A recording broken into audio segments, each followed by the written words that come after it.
Lumutang ang terminong energy lockdown dahil sa lumalalang krisis sa supply ng langis sa buong mundo. Nagugat ito sa paglala ng tensyon sa Middle East na nakaapekto sa daloy ng langis, lalo na sa mahahalagang ruta tulad ng Strait of Hormuz, kung saan dumadaan na ang malaking bahagi ng global oil supply. Dahil dito, tumaas ang presyo ng langis at nagkaroon ng pangamba sa supply. Kaya naman dito sa Pilipinas, una nang idineklara ang State of National Energy Emergency. Para pag-usapan yan, magkakasama natin si Attorney Avril De Torres, Deputy Executive Director ng Center for Energy, Ecology and Development, isang non-government at advocacy organization. Magandang tanghali po sa inyo, Attorney. Salamat po sa oras. Good afternoon, Cheryl. Thank you for having me. Attorney, sa puntong ito, gaano po kalapit ang Pilipinas dito sa tinatawag nga na energy lockdown? Masasabi ba nating nararanasan na natin ito o papasok pa lang tayo sa mas critical na yugto? Sa tingin ko, Cheryl, inaccurate yung term na energy lockdown. Nang galing kasi yung termino na yan sa napapansin natin na similar yung measures na minumungkahi ngayon katulad nung COVID lockdown. Katulad yan ng work from home, wag masyadong maglalabas-labas, and then more recently yung mga community pantries. Pero hindi lockdown ang nangyayari, kundi an energy crisis dulot ng disruption sa global supply. Dahil nagkakaroon ngayon ng giyera sa West Asia at tayo ay almost 100% reliant sa imported na krudo at na petrolyo, tayo ay apektado. So hindi naman natin sasabihin na lockdown, kundi an energy crisis at ang mga measures na sinusulong ay similar. At nangyayari yan ngayon dahil ramdam na natin ngayon yung epekto ng krisis. Pinag-uusapan ngayon, Attorney, yung mga hakbang tulad ng 4-day work week, work from home, car-free days. Sa pananaw niyo po ay sapat ba ang mga ito o malaki ba ang maitutulong ng mga ito para maiwasan yung mas malalang krisis o band-aid solution lamang ito? Itong mga solutions na ito ay tinatawag na demand-side solutions. Dahil kung meron tayong shortage of energy supply, ang isa sa mga solusyon ay kailangan din nating pababain yung energy demand.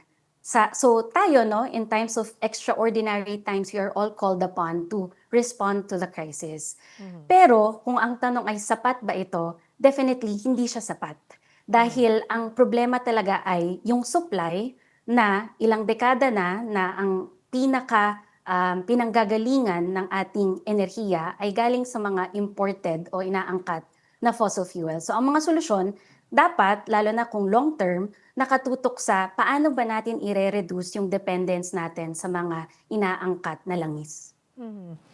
May ilang oil companies nga na nagsabing limitado na lang yung kanilang supply hanggang Abril o Mayo na lamang. At although ito, si Pangulong Bongbong Marcos inanunsyo lamang na dumating yung order natin from Russia at Singapore at sinasabing we have enough supply until June 30, until end of June. Gaano ito kaseryoso na ganito ang sitwasyon natin? Ano ba yung nakikita nyo, Attorney, na posibleng worst case scenario na dapat paghandaan ng publiko? Cheryl, ang problema kasi sa enerhiya natin is nagsulong tayo ng mga pulisiya na privatize at diniregulate. So sa ganitong sitwasyon, tungkulin ngayon ng pamahalaan na siguraduhin na nare-regulate niya ng maayos ang mga private companies at walang hoarding, walang price manipulation at collusion na nagaganap. At ang inuuna natin ay hindi yung kita ng mga kumpanya, kundi ang mamamayan. So ang gobyerno talaga ang makakapagsabi at makakapagbantay sa mga oil companies sa panahon na ito. Ang nakakabahala, according to Energy Secretary Garin, nung tinanong siya, meron bang oil cartel? Hindi siya makahindi. At yun yung problema. Is government inadequate in regulating this sector? And if that is the case, shouldn't we be overhauling the type of energy system that we have? Ngayon, gaano kalala yung mangyayari? Alam natin na nung huling nung 1970s na nagka-krisis, nagresulta ito sa isang recession. Alam din natin na ang forecasts ng mga experts ngayon, maaari daw na mas malala yung pagbulusok ng presyo ng krudo at ng petrolyo sa global market kumpara nung nagsimula ang Russia-Ukraine war. So we should expect a far worse situation than where we were 3 or 4 years ago, depending no sa paano mag-unfold itong gera na nangyayari sa West Asia. Nandoon, di ba, attorney, yung sinasabing pwedeng umabot nga sa $200 per barrel ang krudo. Andoon, ito, kalalabas lamang na next week ay papalo na sa hanggang 150 pesos ang kada litro ng diesel. Ang bilis. Parang it's been just a month, ganito kataas yung pagbulusok ng presyo. And may chain effect. Sunod-sunod na yan. Kahit nga sinasabing hindi huminto or na hindi pinayagan yung pagtataas ng pamasahe, hindi eh. Doon sa mga maliliit, like sa tricycle drivers or maybe sa mga delivery riders, itataas nila ito ng kahit papano eh. Nakikipag-negotiate sila doon sa mga sasakay eh. So tumaas na rin, nagtataasan ng mga bilihin. So kailan dapat direkta or ngayon na ba or huli na ba dapat nung mga nakalipas pa na linggo na direktang yung intervention ng pamahalaan dito nga sa fuel supply? Cheryl, dapat noon pa. Ang sinasabi nga namin is, those who do not learn from history are bound to repeat it. Noong 1970s, nung nagka-oil crisis, doon ipinasa ang Oil Exploration and Development Act. Kasi sabi natin, dapat pala indigenous ang energy resources natin dahil kapag nagkakagulo sa mundo, kung magkakagera, halimbawa, ganito pala tayo kaapektado. Diba nung panahon na yun, grabe ang rotational blackouts. Noong 2007, nagka-oil crisis na naman, pinasa ang Renewable Energy Act. Kasi sabi natin, bakit pa indigenous na fossil fuels? May renewable energy naman tayo, libre ang araw, libre ang hangin.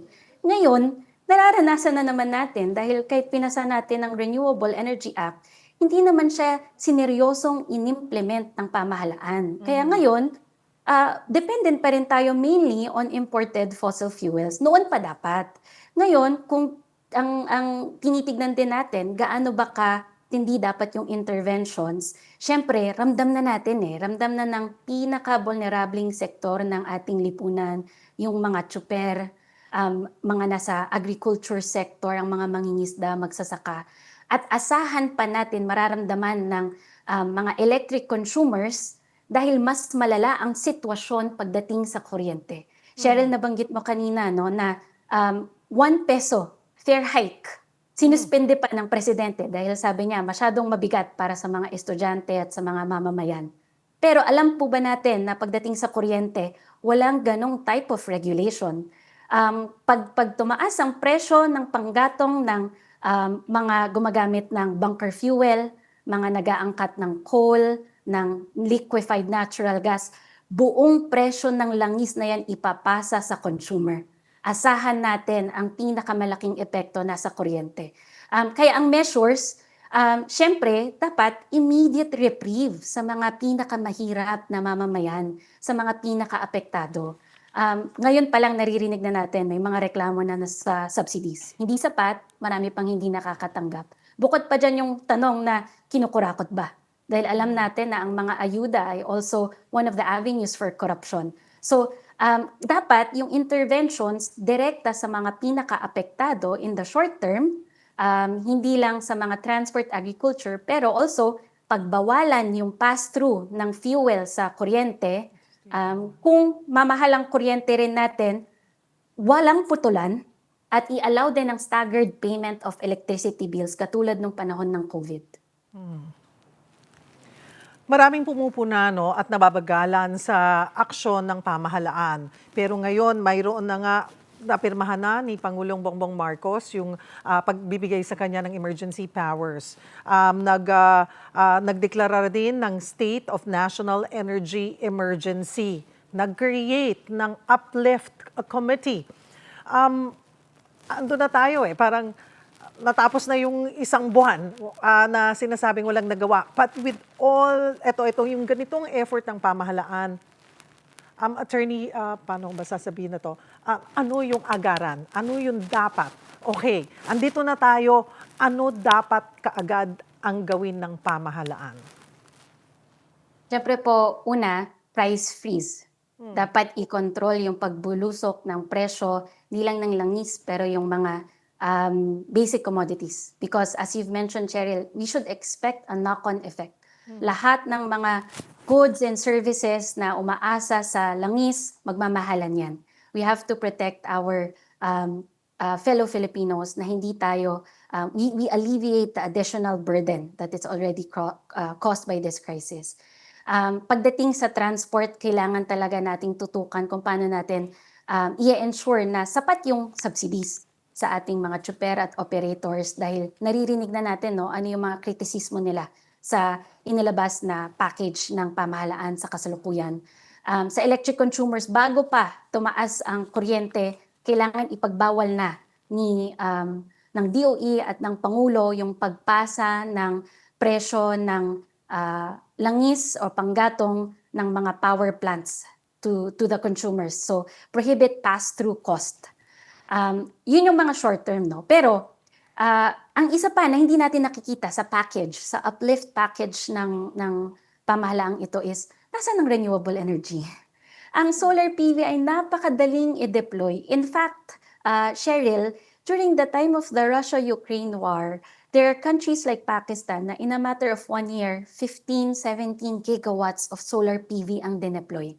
So para sa atin, dapat nagde-deploy ang pamahalaan ng solar PVs sa mahihirap at pati sa mga government offices. Yun yung tugon dapat ng gobyerno in the short term. Pero yung long term, no, dapat talaga itigil na natin yung dependence on fossil fuels, no. Lalo na yung inaangkat. Nakakalungkot na during this time nag-aanunsyo pa ang pamahalaan about gas discoveries na bakit hindi natin yan fini-phase out pa rin at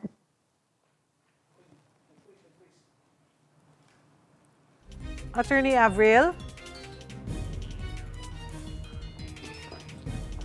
Alright, naputo lang ating linya ng komunikasyon. Yan po si Attorney Avril De Torres ng Center for Energy, Ecology, and Development. Balikan po natin si Attorney Executive Director